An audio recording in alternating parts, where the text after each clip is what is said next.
Assalamualaikum warahmatullahi wabarakatuh.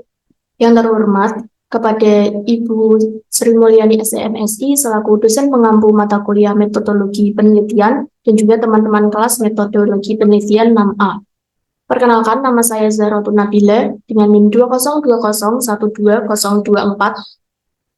Di sini saya akan mempresentasikan mengenai proposal penelitian dengan judul Pengaruh Pergantian Manajemen, Financial Distress, dan Opini Audit terhadap Auditor Switching pada perusahaan industri barang konsumsi yang terdaftar di BI periode 2016 hingga 2020 untuk memenuhi ujian akhir semester genap.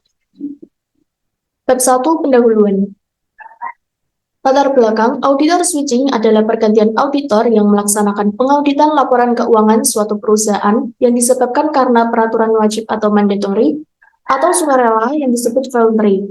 Indonesia menjadi salah satu negara yang menerapkan peraturan pergantian auditor secara wajib atau mandatory. Akan tetapi, justru fenomenanya sering terjadi di Indonesia adalah pergantian auditor secara sukarela.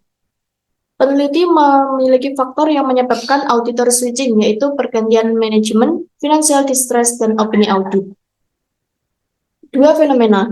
Terdapat grafik sebuah auditor switching pada perusahaan industri barang konsumsi periode 2016 hingga 2020. Yang ketiga, rumusan masalah. Yang pertama, apakah pergantian manajemen berpengaruh terhadap auditor switching? Yang kedua, apakah financial distress berpengaruh terhadap auditor switching? Yang ketiga, apakah opini audit berpengaruh terhadap auditor switching? Selanjutnya, tujuan penelitian. Yang pertama, untuk menguji dan menganalisis pengaruh pergantian manajemen terhadap auditor switching. Yang kedua, untuk menguji dan menganalisis pengaruh financial distress terhadap auditor switching. Ketiga, untuk menguji dan menganalisis pengaruh opini audit terhadap auditor switching. Kedua, tinjauan pustaka.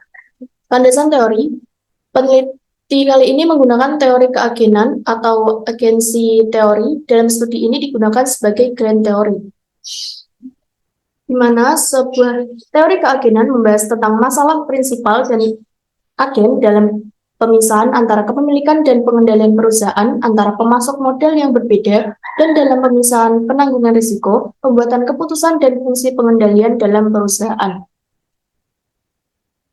Penelitian terdahulu untuk variabel independennya sama, yaitu pergantian manajemen, financial distress, dan opini audit.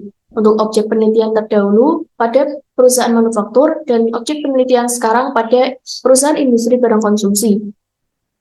Dan tahun penelitian terdahulu yaitu 2017 hingga 2019, dan tahun penelitian sekarang yaitu 2016 hingga 2020. Selanjutnya, kerangka pemikiran teoritis. Pada gambar tersebut dapat disimpulkan hipotesisnya bahwa pergantian manajemen berpengaruh positif terhadap auditor switching, financial distress berpengaruh positif terhadap auditor switching, dan opini audit berpengaruh positif terhadap auditor switching. Bab 3, metode penelitian. Jenis dan sumber data. Penelitian ini menggunakan jenis data kuantitatif dan sumber data berupa data sekunder. Populasi dan sampel. Pada penelitian ini menggunakan populasi dari perusahaan industri barang konsumsi yang terdaftar di Bursa Efek Indonesia periode 2016 hingga 2020, dan sampelnya sendiri menggunakan teknik purposive sampling. Analisis data. Analisis yang digunakan dalam penelitian ini adalah analisis regresi logistik atau logistic regression.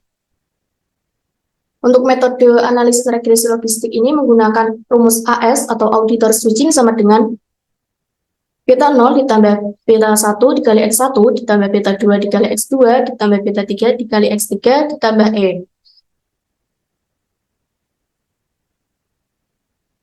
Pergantian manajemen menggunakan variabel dummy, di mana nilai 1 apabila perusahaan melakukan pergantian manajemen dan diberikan nilai 0 apabila perusahaan tidak melakukan pergantian manajemen.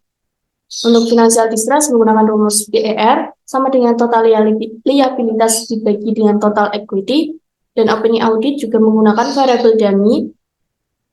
Diberikan nilai 1 apabila perusahaan lain menerima opini wajar tanpa pengecualian, dan diberikan nilai 0 apabila perusahaan lain menerima opini selain wajar tanpa pengecualian. Terima kasih, sekian dari saya. Kurang lebihnya mohon dimaafkan. Wassalamualaikum warahmatullahi wabarakatuh.